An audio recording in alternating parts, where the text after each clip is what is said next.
you just have to be conscious of how much advice you're taking from someone who's done 10 million for the past 5 years and what they did to sell their business, not because it's not possible, just because you're not there yet. And I don't think through this, going back to the beginning of the conversation, the advice that was out there a lot with these businesses that have been doing 5 million, 7 million, 15 million, 30 million for multiple years in a row, and the things that they were sharing and what they were doing. Welcome to the Roofing Success Podcast. I'm Jim Aline, and I'm here to bring you insights from top leaders in the roofing industry to help you grow and scale your roofing business. I'm here with Dave Carroll of Dope Marketing. Yeah. We're going to find out today when building to sell is bullshit. I think that's what we're going to talk about today, Dave Carroll. I like that topic. I like it. Speaking to someone who sold something somewhat recently, on this side of the table, I'm always looking to sell things. Yes. Solve problems. That's right. It's a wild world we're living in right now, my friend. It is a wild world that we're living in right now. I think that businesses are going to be able to be built at extreme speed. Yeah. Like we're hitting that curve, right, with all the AI agents, and we'll talk about that a lot on this, or some on this episode. But we were talking off camera, and give me your thoughts on that. How the frame has been: private equity's here now. Build your roofing business. Yep. To sell. And let's rewind even like whether it's 3 years, 5 years, 10 years. It's not like private equity is new in the home service space, in the agency space, in the buying a profitable business to grow it and make more money off of. I think the messaging that I've seen, I've been in the home service space now, I'm getting old, Jim, 17 years.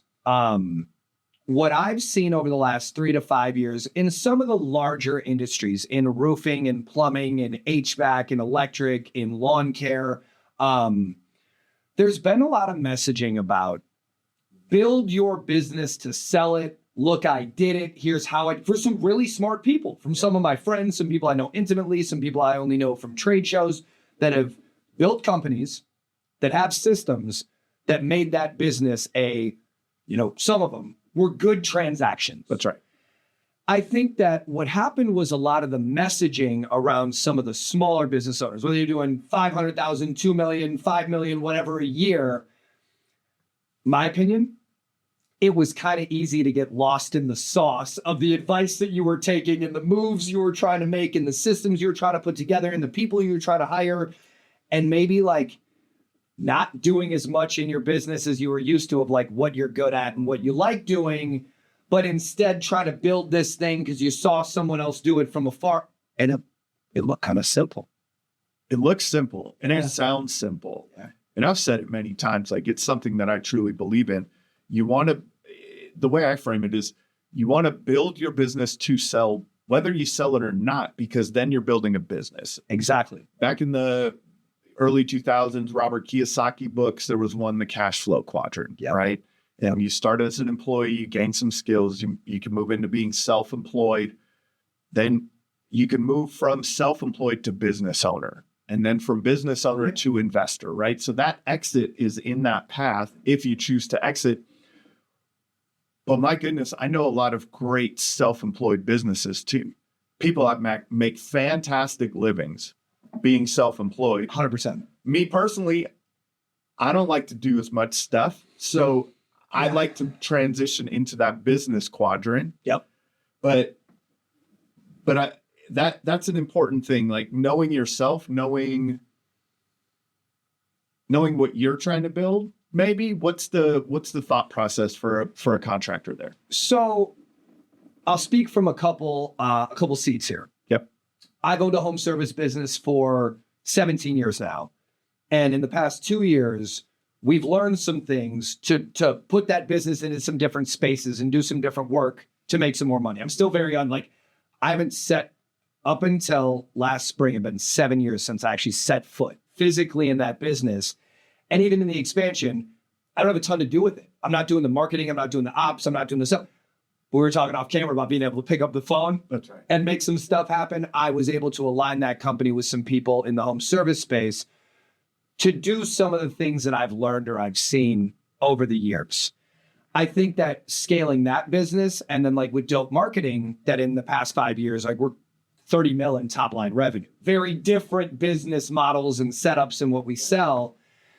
But for me, it's like when you set up a business to sell it, one of the aha moments, I just turned 40 back in November, and like I actually had to go back to one of the things that I had heard my whole career that I didn't want to pay any attention to. Why am I actually doing what I'm doing? Like actually, like, well, anything's possible and we could make 100 million and it could all happen. What if it did? I never really thought that far about that. And then I took a step back and I was like, okay, I've seen some of my friends sell their businesses, come into some money. My little brother sold his company in the past 6 months to Jason Kidd's private equity company for like 40 mil, and Nick's like 37. Yeah. Watching people come into this money and understanding like, I'm an optimist. Everything's possible. You bleed, you breathe, you can sign up for a tax ID, me too. But I never realized what it was like to spend like $1.5 million in a year. And then I did that twice and was like, I don't really need it. It's like, yes, you can invest and you can come into things, but it gave me this other scope set of goggles on just like, how involved do I want to be in what's going on? And then what is my job? If I'm very strict about holding myself to what I'm good at, what I like doing, what I'm not good at, and what I don't like doing. I got 40 years old. I feel like a grown-up when I explain these things. You're almost a grown-up. Well, I'm working on it every day. Hairline's getting there. But when I think about like the work that I'm doing in two I have a third business, like a data company, but like in these different businesses, like my role is different. My responsibilities are different. The communication style required of me is different. My approach, my reactiveness. But what I was able to do over the past 18 months is really look at these businesses. And then I got a couple other deals and I like to stay busy. But like, what version of me is required? What am I trying to contribute? What's the exchange for what I contribute to get out of it? And what I realized was like, you don't have to have 100 things going on to hold yourself accountable and go, here's actually what I'm trying to do. So you had said earlier, Jim, like, we know a lot of business owners, whether you've been in business 3 months, 5 years, 10 years, you took over a family business that's been around 50 years, whatever it is. When was the last time you actually took a step back and was like, dude, I'm making $500,000-$600,000 or $200,000 or $2 million. I'm like, this is kind of okay. What if we didn't grow? What if we didn't make any more money? What could I look at or optimize and make it even more simple to make more money off what we're doing or be able to have more time to help more customers to do this thing? You know, I've never talked to a business owner that doesn't want to grow. Maybe one or two here or there, but like very few and far between and I talk to a lot of business owners. Very, very few amount of times do I come across a business owner that's like, no, Dave, you know what? I don't want to grow. I don't want to make any more money. We're kind of good here. But if you're a business owner that says, I want to grow. I want to make more profit. I want to hire more people. I want to create, sorry, I'm spitting at you. I want to create more opportunity. It's like, well, what are you going to do that? We're going to grow. I think the world we live in right now, technology, where we're in Minnesota right now, people are getting laid off. The job market it's tough to get hired. There's a lot of really, really, really good applicants out there that like, I think that, as my attempt to be a responsible business owner, when I try to focus on that, how can I use all the changes that are going on right now with technology to meet some of the goals that I'm a little bit more realistic about myself setting? I want to go back to growth for a second. I've had this conversation too. It's the lost episode in the Roofing Success podcast that no one got to hear because I pressed stop record when I was supposed to press record. One of those and it was with Nathan Thibodeau of Contractor Coach Pro. And in his coaching journey, he got far enough into his coaching journey where he started getting his clients have gone through the full cycle. Yeah. They've grown. They've achieved goals that they never thought that they would be able to achieve in some cases, right? They're making that 500,000 a year, maybe $1 million a year net. And it's like, whoa, this is plenty enough. This is plenty enough. Now, it's hard to think about that when you're, just starting out and getting things going. But then your mindset has to shift. So what is growing when it's not about the bank account anymore? Yeah. From my experience, sorry, this isn't very prolific advice. I feel like I'm using that word a lot today. If you understand a little bit better, why you're trying to do what you're doing, I think for me, 40 years old, 5 kids, we just got a second home last year, somewhere that's not as cold. And I want what I thought I wanted the whole time that I never gave myself. I want time. I don't want to work 80 to 100 hours a week. I'm still excited. But you do. I do, but it's so much more intentional now than it ever was before. That cup you were always trying to fill with the grind, that thing's got a hollow bottom. And whether it's leaky or there's a hole in it or whatever. And it's not that there's not chapters in life to do that. I think when I look at growth right now, it's how do you take more of what you're doing well and do more of that. Mm-hmm. And again, it's just nothing that I'm going to give you today is advice you haven't heard before. But if you really focus on stable growth, 8 out of 10 times, it's not a new idea. It's being able to actually look at some of the things that you're doing that propelled the growth at the beginning. And for me, anyone that's heard me on a podcast over the past 2 years has heard this, but one of my mantras was to have control is to give up all control. And what that means simply is being comfortable getting out of your own way and just knowing that if your hands were on everything, they would probably go more of your way. But is your way always the best way? The way that you're the most comfortable with? And I think that when we look at a lot of business owners that I talk to, they're okay with the decision being theirs because if it goes right, they don't need a lot of praise. And if it goes wrong, they can at least blame themselves and they don't have to go through all the motions of oh, why didn't you get it? Or what were your feelings? Or why didn't you understand? Or any of the frustrations that come along with that. I think growth for me was understanding insulating myself from the problems that happen every day, because that shit's frustrating. But when you're actually unbothered by it, you remove yourself from the Slack channels, you're not trying to bully into the meetings, the bullshit is going to happen every day because that's part of the reason that you get to make the money. That's owning a business. If you want, I always say running a business is hard. You know what would be harder for me? Working at McDonald's and understanding that I have to go here for this many hours a day. This is how much money I'm going to get. It's over there. And now I have to occupy myself elsewhere to fulfill. That's not that interesting to me. I'd rather take the problems and be able to fix them and deal with them to have the outcome that I'm looking for with my life. And I think with growth, for me, it was being able to identify some of the hard places to get out of my own way, because I like solving problems. But the way that I solve problems, I've learned, is really good for a new business in growth phase.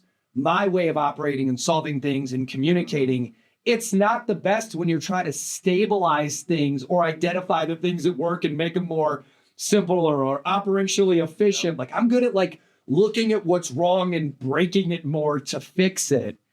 And I think when I had the realization that more top line revenue doesn't equal more profit. We added $9 million in top line revenue to Dope Marketing last year. I made less money than I did if you add up the previous 2 years because we are a little too focused on what I thought growth was, but we didn't have the right attention on the systems, the processes, the organization, and the business.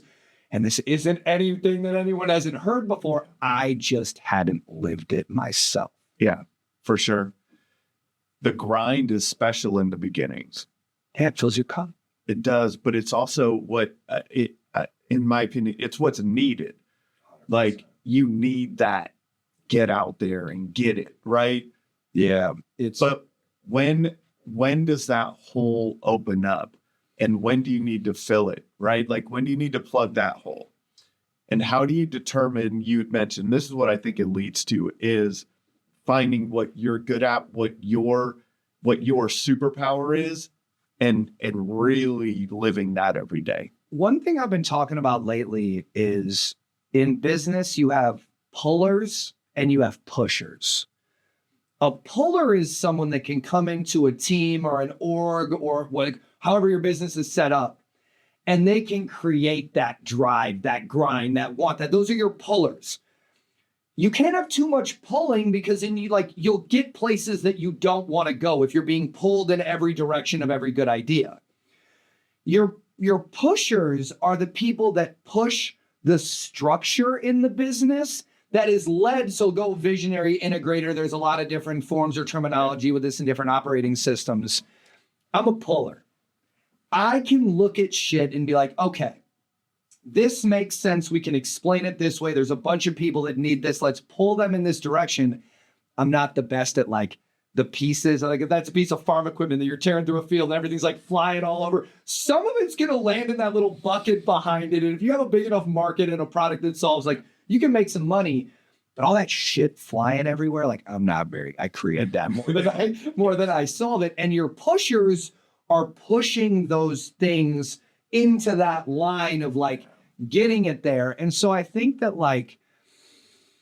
being conscious, look, if you're a business doing, I'm going to use relative numbers here to your industry, but if you're a business doing $250,000 to $3 million in top line revenue, you just have to be conscious of how much advice you're taking from someone who's done 10 million for the past 5 years and what they did to sell their business, not because it's not possible, just because you're not there yet. And I don't think through this, going back to the beginning of the conversation, the advice that was out there a lot with these businesses that have been doing 5 million, 7 million, 15 million, 30 million for multiple years in a row, and the things that they were sharing and what they were doing, I don't think there was a lot of filtering of what parts of that applied to a business that have been open 1 to 7 years and just wasn't in the spot yet to be kind of focused on some of those things that were getting really publicized. And I think there's another aspect to it where when you do have a business of that size, multiple years in a row, and you're working in your superpower, which you have to be in those businesses. Yeah. You forget that. You forget a lot of, or you overlook, right? I did this recently down at the 7-figure agency. Yeah. So I coach multiple 7-figure agencies, digital marketing agencies. So they're the higher revenue ones. Yeah.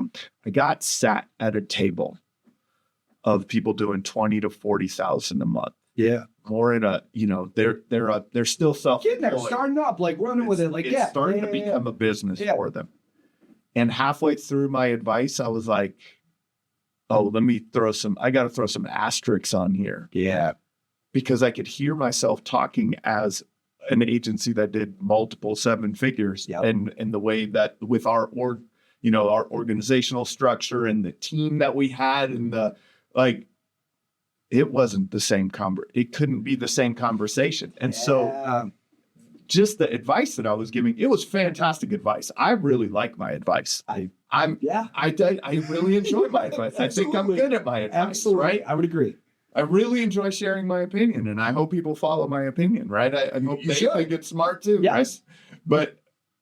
But it was one of those moments where I went, oh, that may not be, I had to, at mid-sentence, man, I was like, oh, hold on. You're in a much different place. Now, when you do get to those 8-figure businesses and you've been doing it for so long, you see the path so clearly. Yeah.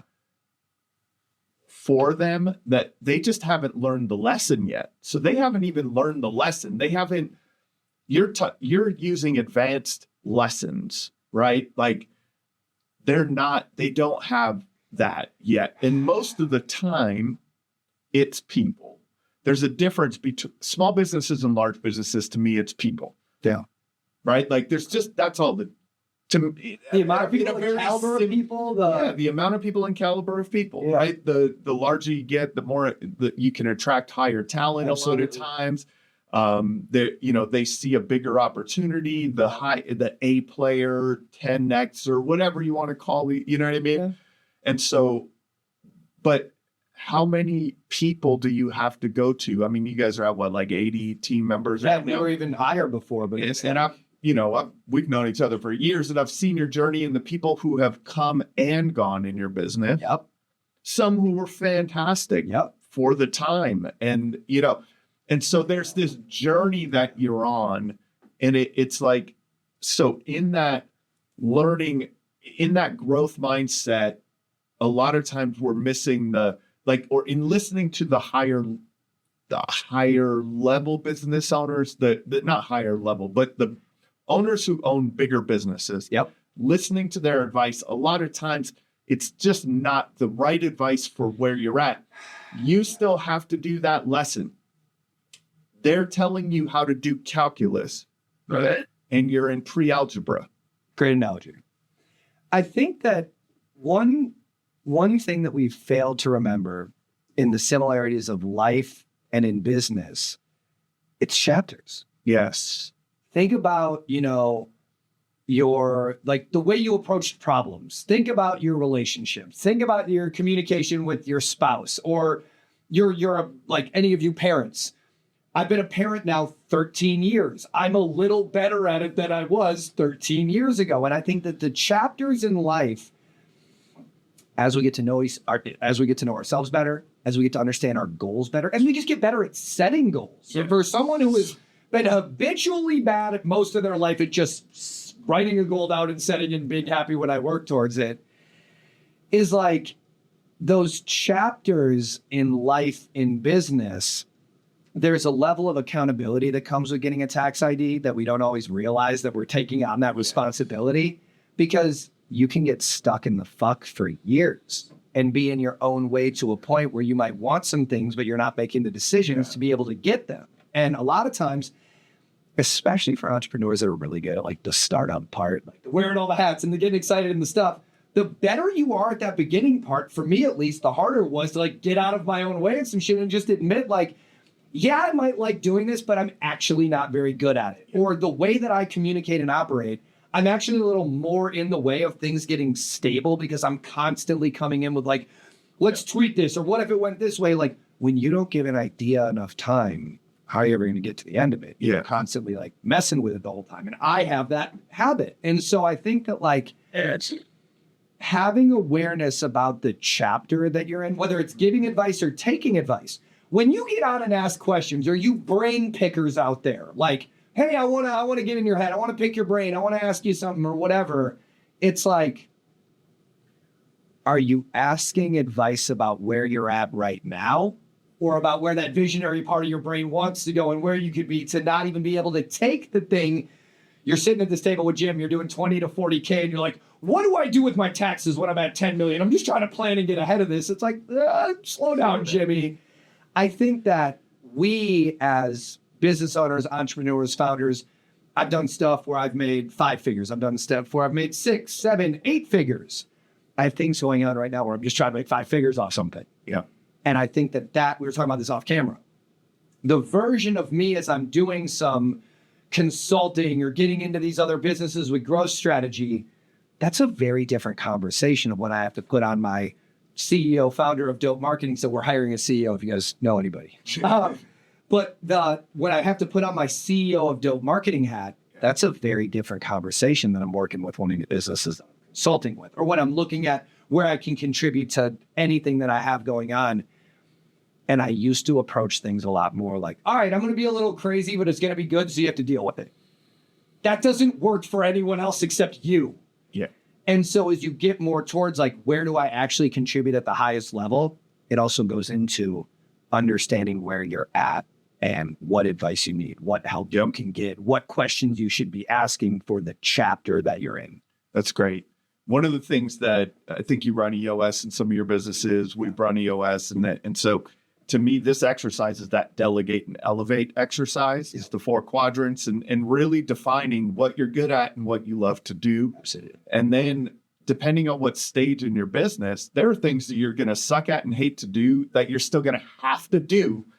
$1,000,000%. At certain parts, in certain stages of your business. Correct. But then as you grow, you can say, okay, that's where I need to take myself out of.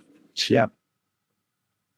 So what we're looking for is inefficiencies in ourselves, In our team. and then in our team, and the realization of these inefficiencies is what those iterations get built on in your business, and how you just keep getting better and better and better and better.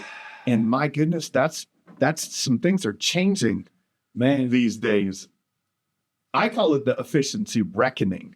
Marcus Sheridan gave me a hard time about that because I like to use big words. Yeah. Because I like to use big words. And like, and I tell him, like, look, man, I failed 7th and 8th grade in school. I had to take refresher high school English. I like big words. Using this vocabulary, I earned That's this. right. That's Yeah. right. Like I know a couple of these words now. It took me, a long time to learn some of these words. But I think that's what's happening right now. It's an efficiency reckoning. And Yeah. with the advent of AI, how have you started looking at the implementation in AI into your businesses? So I spend a lot of time with my homie Claude during the day.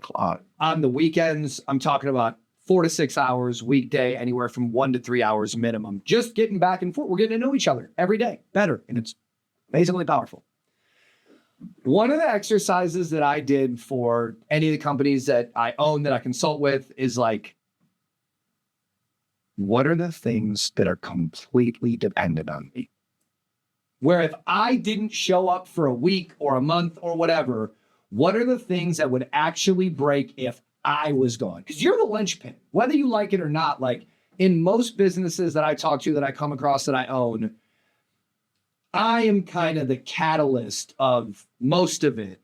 And it's part of the responsibility. I'm trying to work myself out of that. Yeah. And for anyone that has felt in that place or wants to do it, one of the really powerful things that I did is I first made a list of, if I didn't do this, this is what would happen. And that list is probably a little bit shorter than you think it is if you first make the list of like, here's everything that I have my hands on, but then you take that list and you go, but Jimmy kind of does some of this, or John kind of does some of this, or Sarah does some of this. And so like maybe in my head, I think that I'm contributing a little bit more. Maybe there are certain things that are like, I'm actually kind of messing this up and I'm in the way more than I'm actually helping. So I think it's there's this exercise, and I'm not good with like the acronyms and the call outs of the books as much. You guys will probably know this better than I do, but like there's a time tracking exercise. I think it was in a Peter Drucker book, like the amazing executive. I'm terrible with this stuff. It came out in the 80s, but like Peter Drucker is the author. I know that. There's an executive time tracking exercise that takes about 2 weeks. And what you do is you just keep your notepad, your Google Doc, your whatever, and you have a timer that goes off every half an hour through the day, through your 8-hour day, 10-hour day, however often you're working. And every half an hour, there's a little form you fill out like, here's what I just did for the last half an hour. And it's painful. Imagine going to your leadership team or your employees and be like, things have been hard lately, money's tight, you're coming out of the winter. And now you're like, hey, I need you to track all your minutes. And everyone's like, dude, Dave, fuck off, dude. I'm not like, what, are you going to fire all of us? No, it's, I did it for myself, and we've rolled it out with the team, or we're starting to roll it out with some of the different companies. If you hold yourself accountable, whether you work 10 hours a week, 40 hours a week, 80 hours a week, I know we're all in chapters of that, is like time tracking what you're doing. And let's say it's not all your employees. If you have like crews in the field, I'm not telling them like write down how many whatevers I did, shingles I put up or pipes I fixed, but I'm saying more like the people that run the operations of your business. If you asked them what their job is and where they spend their time all week, and then you made a list of what you think they should be doing and where they should be spending your time, I have bad news for you. It's probably 2 very different lists. And so if you can start with yourself and understand, like, where am I spending my time? The output of that will be like, Where am I contributing on the highest level? And then on the other side of that, which is really good, is like, where are the gaps? Where are the blind corners? Where are the blind spots that we're just not seeing what's going on? Then you're looking at your org chart in your business, your office manager, your ops manager, your production person, your selling technicians, your marketing staff, your sales team. Where do they fill this in? Now that chart of like, what am I good at? What do I like doing? What am I not good at? What do I not like doing? It kind of starts to fill itself out. And now I think a lot of you watching this are to the point where like you've hired people. No one is, maybe some, but like most people are not looking at hiring their first employee that are watching this, I'm assuming. Yeah. Before we carry on with the episode, let's give a shout out to one of our sponsors. Roofers, let's get real. You're great at building roofs, but are you great at building a steady stream of leads? That's where Job Nimbus Marketing comes in. They know the roofing industry inside and out, and they'll help you dominate Google, Facebook, reputation management, and everything in between. If you want more quality leads, more booked jobs, and more growth, visit the link in the description or the sponsors page on the Roofing Success Podcast website. I talk to contractors every day that feel stuck. Not because they're not working hard, but because they're missing the structure to growth without chaos, or their culture's falling apart because their team's unclear, unaligned, or just burned out. And when change hits, they're reacting instead of leading because time and priorities aren't under their control. Day 41 Thrive helps to fix that with proven strategies for growth, culture, and leadership that actually work. Ready to thrive beyond the storm? Visit the link in the description or visit the Roofing Success Podcast website on the sponsors page to start your journey today. So like you already know how to take a calculated risk, look at salary, look at overhead, look at contribution. Are you a revenue generating seat? Are you a revenue supporting seat? How do we afford to hire you in the spots we're in? For me, a lot of the exercises that I read about my whole career that people would shout out in the book recommendations or the podcasts and stuff like that, it's very similar to EOS. When we run EOS, Gino Wickman Entrepreneurial Operating System, it's not to a T, still like an artist. I'm doing my version of the structure that works. Like you still got to have the framework. The EOS meeting doesn't work if you don't check in, say the good stuff at the beginning, set the tone for the meeting, have your rocks, have your goals, have your issues, have your stuff, and then end it on the note of tying it all together. Like that's the framework. But like an engineering team doesn't fit well into EOS. A finance team doesn't fit well into a traditional EOS structure when you're managing certain roles or positions. But what does fit? If you can do an audit of yourself and where you spend your time, and you can have your team do an audit. And you don't even have to do it. If you have an assistant, like they can do it based off your calendar, or you're doing talk to text or using whisper flow or whatever, a time audit of the leader, the CEO, the visionary, the founder, with a time effort around what's everyone else doing. That's kind of where going back towards the growth and the goals and the structure and the advice you're taking, because a lot of this shit is just holding yourself accountable. Okay, you talked about your new homie Claude. Yeah. And this makes me think like you could really just do this with conversations with Claude and have Claude build this out for you. So now we're moving into like the AI aspect of this is you don't need to stop, write it down on paper anymore. You're like, you could just start having that conversation and have it learn. Is that, are those some of the things that you're doing with Claude, or that was an exercise that you did before, but this is an exercise. It is something that would be like a great first exercise for someone learning to interact with AI. Would you say that? In October of 2024, I couldn't spell AI. Yeah. Like no exposure. I'm like wormhole. I'm going to get distracted. I'm going to whatever. And then what happened with my journey, and I'll make this quick. I just started giving myself permission to talk to AI. I was just asking it questions, giving it answers, telling it about my business, telling it about my struggles as a manager, as an owner, telling it about uploading my P&L, telling it about what we're doing this quarter. And it learns.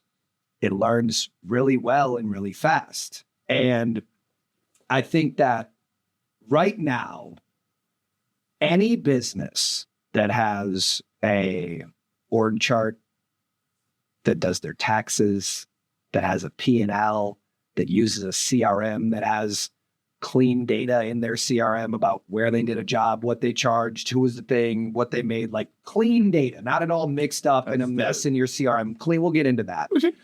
That's a different story. But like the ability right now, the world we're getting into, you have children, I have children, bunch of parents watching. The world our kids are going to live in. Like my oldest is 13. It's crazy. She's going to be in the job market in, way less than 10 years. And when I see some of the things as a business owner, whether my children are some of them might be entrepreneurs, some of them might go get a job, the ability to identify opportunities for automations in systems and processes where we started the conversation, build it to sell. What does that mean? That means something different today than it did a year ago, 3 years ago, 5 years ago. Build it to sell right now to me means, do I have documentation? If I look at my org chart and all the people that work for me, is there a piece of paper and a training that explains how to do that job? Like, is that documented somewhere? When you go through a customer journey, you have marketing, leads come in, then you got a sales team that grabs the leads and they talk to them. Then some of those jobs close and you got to like order materials or set up scheduling or route stuff together. And then you got to get the work done and then you got to document it. For the people that are doing those jobs, do you have a process of how they do their job, how they train them, the 3 to 5 things that shows that they're like, if I came in as a consultant to your business, could I look at anyone in one of those roles and be like, they're doing 3 to 5 things and they're scored on them? Like, I don't care what their name is, how long they've worked here, whatever. They're at a red, yellow, or green of how good they're doing that job. And now to add to that, you have the processes that it's documented, that it carries someone from when a lead comes in. Then they get passed over here, what happens? Then they go to sales and they get talked to and they buy or they don't, or they're in a holding pattern.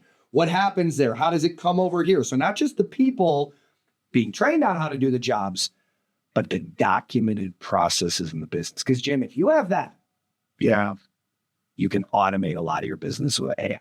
As broad of a statement as that is, like if you have that framework of what I would define as a structured company, you have an org chart, people have salaries, they know their job. If the owner or that employee asked each other, like, what do I do? They would both be on the same page. Like if you have that and you're talking to this, there's a lot you can do. Where I think about the more structured a business is and the more you have it documented, I think that's where people were missing. When we were taking advice from the people, 10 million, 20 million, 50 million selling, they're like, EBITDA, profitability, all this, very important things. But they weren't talking as much about how to get out of the 500 to 3 mil and the stuff they learned to where they're working on now, optimizing the things. Because I think what got missed or what I didn't see a ton of in that coaching or training that has been out there, that's really good stuff, is like, what do I do to create my org chart? How does everyone have the right title? Where's the documentation or the meeting structure around like, yes, I understand I have to hire 10 CSRs and 4 customer service agents and 8 salespeople. How about like the hiring process, the interview process, the disc analysis, Clifton Strengths, Myers-Briggs, understanding what type of organization is your business and how do you communicate and how do you hire into that? What do you look for? I got receipts, 7 figures of hiring the right and the wrong people to get us to where we're at right now. And I love them all equally. They were all part of the journey. But it's like really identifying, I think, getting a little bit more granular in what's required. And this is what's so exciting about the AI world that we're in.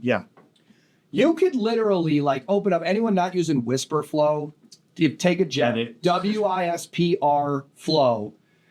Whisperflow is like crazy visionaries like us do the talk to text, but it summarizes it all and like puts it together in something usable. So I'll just be driving into work with this thing, asking me questions back and forth on speakerphone on my Bluetooth. Like Ask me about my goals in my business right now. Ask me about, I'm going to download from ADP or wherever my org chart lives. Interview me about all my employees right now and what they're doing right, what they're doing wrong, where I think their job is, and then ask me questions that will generate a list of questions that I can ask my employees about their understanding about where my vision is. And like you just, sorry, I said that kind of fast. You just kind of go. Yeah. This thing is your business therapist, coach, consultant.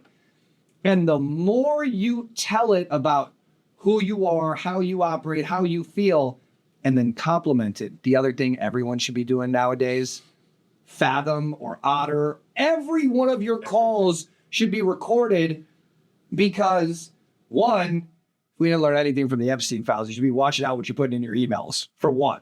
For two, it's like recording everything.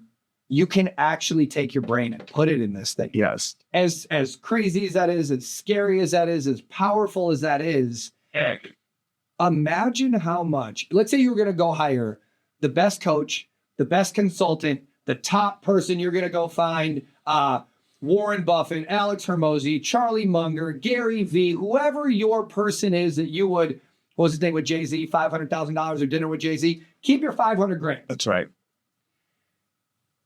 Imagine if you could afford to hire that person and you could give them a summary of every phone call you had for the past 6 months and what you covered and how you communicate and the direction you were going. You can take all of that, put it in one place, have AI, Claude, whatever you call it, read all that, ask you about it, get aligned, and then give it your P&L. And be like, here's the services we offer. Here's how much we make off it. Here's the time of the year that we're busy. Tie it together with my last 6 months of phone calls. Like, what do you think is going to come out? Fantastic things. Magic. But we're both from the dev side for years, right? Fair. Still Fair. Garbage in, garbage out. I'll caution Even that. more a little bit maybe or less. I think it's less. Okay, so when we talk about garbage in, garbage out, that means like in the past 3, 5, 10 years, if you wanted to build a software project from two guys on the side, you could go to overseas. You could go to South America. You could go to Ukraine. You could go to India and get a cheaper deal to write bad code that didn't really work or couldn't scale. More bad code in, bad usability out, for a relative example. Yep. Where I don't see the exact same example with bad in, bad out is I can literally hand this thing 50 phone calls. Yes. Of everything, bad, good, ugly, beautiful, all of it, and tell it, here's 50 phone calls, and I'm kind of crazy. Yes. One thing I did, whether you use Myers-Briggs, Disc Analysis, Clifton Strengths, every one of our employees, we went with Clifton Strengths through Gallup. Clifton Strengths is a self-analysis. You take 200 questions and it tells you it's scary, like how you think, how you operate, how... We took all that, had all our employees do it, put it into Claude. And now like managers can have, hey, I got to meet with Jim. I got to do a PIP. Here's Jim's performance review. Tell me how to communicate with my style, with Jim's style to get the results that I want. You can take that concept further because now good in, good out, bad in, bad out. If you give it the right guardrails. And again, I know this is going to go over some heads, but it's not that hard to do. Yes. If you give this thing the right guardrails and you got 50 of your call recordings in a Google Drive folder, just the transcripts of your calls, you can write a prompt, and it's not that hard to do this. Hey, I'm Dave Carroll, founder, CEO, Dope Marketing. I got a little bit of a hot mess for you, Claude. I got 50 of my phone calls. This is with my leadership team, with my wife, with my priest, with my whatever. And what I want you to do, just get to know me. Get to know me, take the points, go about this as if you were a top business analyst for a SaaS company that's grown to this amount, that has this many employees. Like, you're telling it your stuff. That's right. So you can give it the bad with your explanation. But then what you got to do, AI is like your third grade teacher. It thinks you're a perfect, special little snowflake that does no wrong. You constantly have to have it challenge you. Because one thing that I saw with ChatGPT versus Claude, of one of the reasons that I made the migration, I haven't logged into ChatGPT in a month. I constantly, every time I give it something, I say, now fuck me up. Yeah. Look at this objectively any considerations, poke holes in what I'm saying, never tell me I'm right. Unless you agree that I'm right based on what I'm giving you. I'm never getting AI to give me an answer. I use AI to therapeutically work through things so all the other people that I've had in my career, whether they're still with me or they're not, all the hours that I've spent trying to explain my vision, I put it here and I tell it, I have to go explain this to this person. Yeah. Here's how they are. Here's our relationship. Here's how they operate. And I let it guide me. The thing about data, though, on another part of it, right? So that's it's so good at pulling context. You're completely right. Like, it will tell you what you want to hear. 100%. Right? So you got it. That's a little bit of a garbage out, right? So if you're not telling it, talk to me in this way, poke holes in it. Don't just tell me I'm the most fantastic roofing contractor that ever existed, right? Like, then, but on the other data side, just to get into the real data, right? Like, real data, a lot of roofing contractors don't use their CR, or their teams don't use their CRM properly.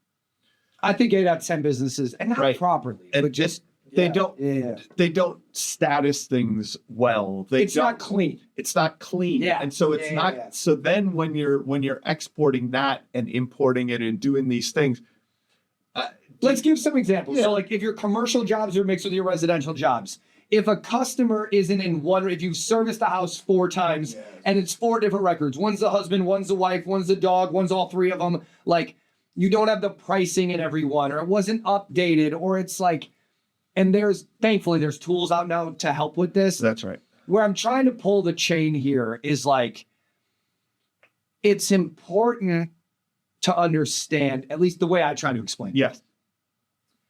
If you think about, like, so I got a buddy that does, like, really intricate woodworking. Okay. If you give him a piece of wood and a saw and some money, you can literally tell him to make a statue of you and your kids and your thing. Yeah. If you had me a saw and a piece of wood and some money, I'm going to come back with an emergency room bill and, like, an explanation of why this didn't go the way I thought it would. Yes.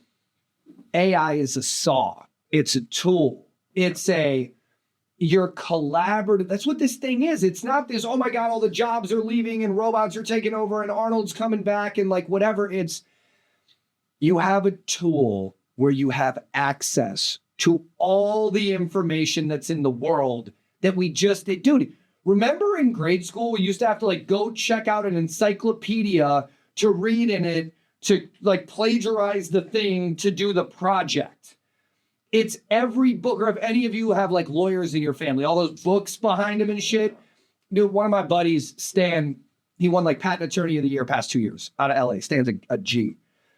Stan will explain, like, it's not like law is being taken over by AI, but the hours and hours and hours of research to get in the books to do the thing that you had to have that 80-year-old senior partner that had seen the case law from this one thing. He's in here now. It's there. I was talking to a buddy of mine, dear friend, mentor of mine, guy that sold me my house. He's one of the big higher ups at Merrill Lynch. I did this competitive analysis where I wanted to see, like, all the companies that have been sold in this industry over the past 5 years and going deep, like analyzing it. What did they sell for? What was their margin? What multiplier? Who buy them? How big was their staff? It was, like, all the things that goes into that. Yep. You know, you go to sell your business and no one tells you about the year that it takes of the banking and the stuff and the checking and the colonoscopy of all of it. I showed my buddy Todd this analysis that I did. And he was like, Dave, how, like, just seems like you spent a lot of time on this. I sent it to him. He goes, call me right now. I just wanted his opinion on it. He said to me, like, Dave, we got to talk emergency right now. I get on with him. He's like, Dave, how long did this take? So I was like, I didn't want to actually tell him. I actually did this in, like, 25 minutes, driving from Plymouth to my office in Egan, talking to Claude back and forth, having interview me while I'm driving. I don't have a Tesla. While I'm driving, not holding my phone. Todd was like, Dave, this would have taken my investment makers 3 of them, 4 months to do this document that you just handed me. That's where you got to, like, and again, I'm getting excited and hopped up, but, like, it's the access to information you have, but back to the chapter of life you're in, or the responsibility of, like, what are you doing with this thing? I've had weekends that I've been on with Claude for 20 hours. At the end of it was like 60% projects that I'm jumping around with and managing agents and doing all this shit. But that's going to college. That's learning like how to use the tool. So the advanced people that I meet all got started in the same place. It's like, what do you call a doctor that was the last in his class? Got the worst grades in his whole class. Doctor. Yeah. What do you call the AI person that spent 100 hours when you spent 0? Prompt engineer. Bingo. And I think it's more about like, you hear two guys like us, engineering background, software background, product management, some business acumen mixed in there. You got to give yourself permission to start. Yes. That's what it is. This thing is not for writing your emails. It's not, dude, I just got all my blood work back 2 days ago. I got terrible with those, but I got my blood work back, dude. It was fucking horrible. Said I'm going to live till I'm 100. Like, but how did I know that? I'm not a doctor. No. And I'm not saying I put my shit into Claude and said, da-da-da-da. But what I did was I took screenshots of my blood work that I got back. Yes. And I made a project, it's my health project in Claude. It's what I talk to about my workouts and my diet and and I just talk to it. A trainer's expensive. A personal whatever in health, a nutritionist, all that is expensive. I took screenshots of my blood work and I go, I know you're not a doctor, but I have to go talk to my doctor about my blood work. Please explain my blood work to me like I was a third grader so I can ask some questions about my health so I understand. So Dave, we have great news. Your testosterone is it's crazy high for a dude that's 40. Your vitamin B12 is a little bit high and your vitamin D is low. And then it went through the blood work, each page, and said, here's what it says. Here's kind of what it means to you. Here's some questions to ask. Yeah. Did I say, Claude, ChatGPT, tell me my blood work, so God forbid there was a bad spike or something and it said something scary? I'm not like, oh my God, it says this. But I'm ahead of my doctor's visit and I'm more educated because what did I do? It started pointing things out in my stuff. So I'm like, all right, tell me a little bit more about this and explain it to me. How does this relate to this? If I'm kind of looking at longevity right now, I want to be able to, in 40 years when I'm 80 and my youngest son is 43, I want to be able to go on a run in Italy. What are some things in my blood work that would be signals to where I could do that or can't? Or what are some things that I could add to my diet, my workout, my daily activity? Ask me about my day. Yes. Ask me about how much coffee do I drink? When do I eat for the first time in the day? What does a regular meal look like for me? Not facts, all of them, but feelings, where I'll kind of land the plane here. One of the things I've been saying a lot lately about business. In business, you got facts and you got feelings. The facts are, what services do I offer? How much does it cost me to offer these services? How much do I charge? When did I start my business? What's the data in my CRM? How long have we been open? Like, these are facts. Well, as business owners, we're pretty emotional individuals. We have a lot of feelings about these facts. So if I pull open your P&L and I go, Jim, why did this happen here? Like, oh, just wait a second, dude. I got some feelings about that. With AI, you got to give it clean facts. What facts can you give it that, like, based off anything I'm going to ask you, here's some factual information that I need advice, strategy, consulting on, and then ask me about my feelings about these facts so I can share my goals with you. It's a computer. It's a program. It's zeros and ones. What are the facts? Here are my feelings. Here's my desired outcome. Guide me to the result. Because historically, we used to pay $100 to thousands of dollars an hour for that advice. You watched the Hermosi and Tony Robbins thing? Yes. So I sent it to like 20. I sent it to you, right? We were talking about it. I was like, that was therapy for me. Yeah. Watching Alex going through what he was going through and watching Tony, one of the best therapists, interviewers, personal coaches, the whole thing. So what did I do? I took the YouTube link. I got the transcript of the whole thing. I created a project. And then I gave it a bunch of my phone calls and my goals and my little stuff that I've worked out. I go, Claude, I just watched one of the most powerful interviews I've ever seen in my life. This guy, Alex Hermosi, I could feel myself in his seat for the advice he was getting, but I would have asked some different questions. Can you take everything you know about Tony Robbins and this interview, take everything you know about me, and I want you to ask me 5 questions every morning that gets me going like that. And I got Tony Robbins here on my phone talking to me, and it didn't cost me $50,000 like it would to fly out and see Tony. Yeah. it's so fascinating. What should we call it? The democratization of knowledge. You and your big words. That's right. Me, my big words. We got it. Yeah. I get to use another big word. It's when you say something like that, the collection of information to share it with all, regardless of where you're at. Is that what I'm hearing? Yeah. So there's 8.2 billion people in the world.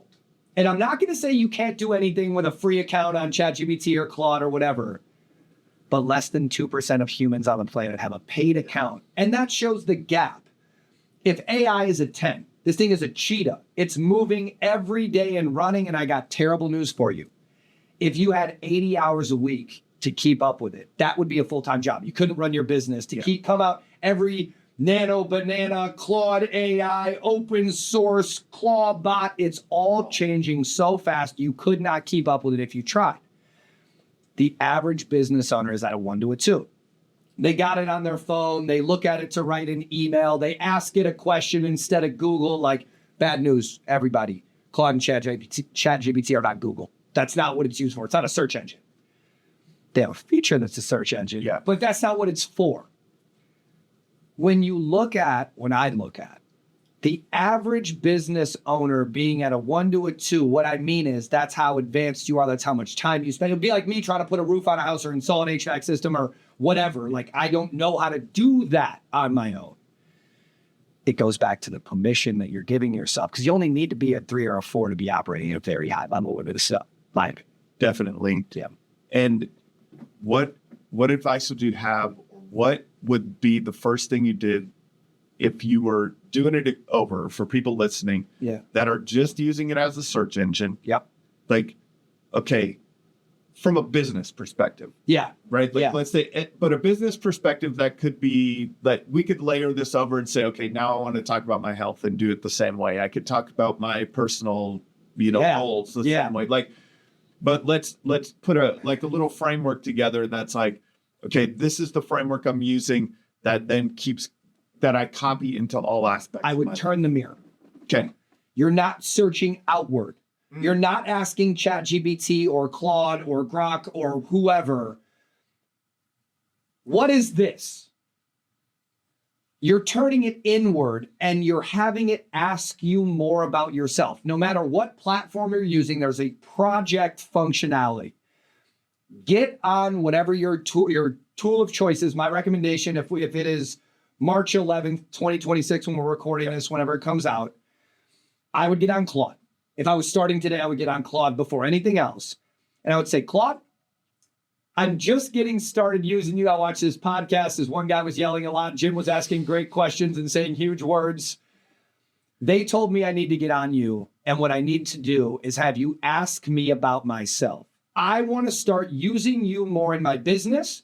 So before you even ask me, here's who I am. Here's how old I am. Here's how long I've owned this thing. Here's what I do. And just start telling it. Like, you can whisper flow will go for 7 minutes before it tells you to talk off. And you'd be shocked at how long 7 minutes of talking straight is, of how much information that you can give out.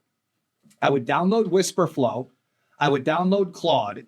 And I would start telling Claude about myself. And then when I got comfortable doing that, I haven't got into a project yet or a bot or an agent or a thing, I would spend a day to a week getting comfortable watching what Claude asks me, and then based on what I give it back, what it knows, and then get comfortable about that. Not searching, but going, what's the one with the big words? Introspective. Yeah, like, look at that. You only went to 9 high school, so got a couple words.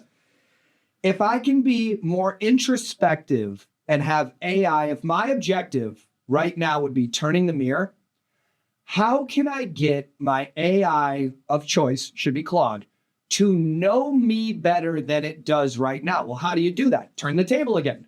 When you interview a new employee, when your child is getting to an age where they don't like you anymore, when you're trying to rekindle an old relationship that fell off or whatever, how do you approach that? Well, the way I approach that is I think of questions I could ask that would start dialogue where I could get more information or give more information to get to that middle ground of the investment in minutes in a relationship that builds one. Well, what are you doing with Claude? You don't know this thing. It doesn't know you. Let's start a relationship. How do you do that? Let's dating. We're on our first date. I remember one of my ex-girlfriends told me they had never heard someone talk about themselves so much in their first date. So I might not be the best example ever. But you're perfect to talk to Claude then, because you like to talk about yourself to Claude. And that's what I think. Let's take that and run with it for a minute. For sure. Me to a fault is a visionary. Can anyone else relate to being a visionary? You know what doesn't get exhausted when you talk about yourself and what you have going on and what your plans are and conquering the world and the thing and measuring your almonds like Tom Brady. Whatever else you're doing is like, you gotta give this thing the inputs because the more you're talking to it, and you might not be able to talk to it all the time. That's why you're getting on Fireflies or Otter or Fathom or whatever. Yeah. Because you're not only telling it about the business when you give it your conversations, it's picking up on your communication styles, your reactiveness, the more open you are. I still am polite to it. So if it does take the world over, it knows that I was one of those things that said good morning and please and thank you. That's coming. But like, in all seriousness, the more that you use it therapeutically is the further that you'll get and the more comfortable. Because how do you get comfortable with something? Well, you do it more than once. What made me really comfortable with using AI was when I would give it something, I would ask it about it and we'd get it right. And I'm like, oh, and here's what's beautiful.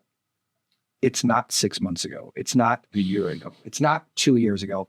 Not that this thing will never get anything wrong, but that's why you can't talk to it. Like, I'm a roofing company that's been open 5 years. Build a business model for my roofing company that's in this area and that does this much revenue. And then it makes a document. You don't read it. You show it to your team because it looked cool. And then they're like, you're giving me, oh, great. Dave's got another AI doc today that he's half wrong and didn't do whatever. The job is giving it stuff, talking to it, reading it, telling it what was right or wrong, giving it back over and over and over. Awesome, man. This has been fun. We'll do it again sometime. This has been another episode of the Roofing Success Podcast. Thank you for tuning into the Roofing Success Podcast.